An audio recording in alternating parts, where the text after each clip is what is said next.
So ayan mga ka-farm, nakikita nyo ba yan? Halos mga wala ng talbos at dahon ng ilan sa aking mga tanim na kangkong.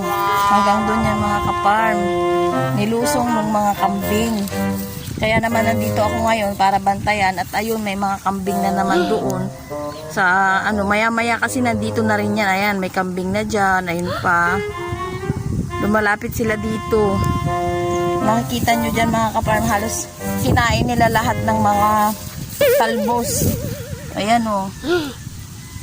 Ayan, din yung mga farm. Mayroon na dyan o. Papalapit na rin dito. O, ayan. Kulit na kambing na yun mga farm. Sakit ng ulo dito. Kaya imbis na magtatanim ako ng sitaw, sana dito sa gilid ng pilapil o kaya okra. Nag-aalangan ako kasi pag once na hindi mo mabantayan, wala, sayang lang yung pagod. Kasi isang kainan lang nila yung puputulin pa nila yung mga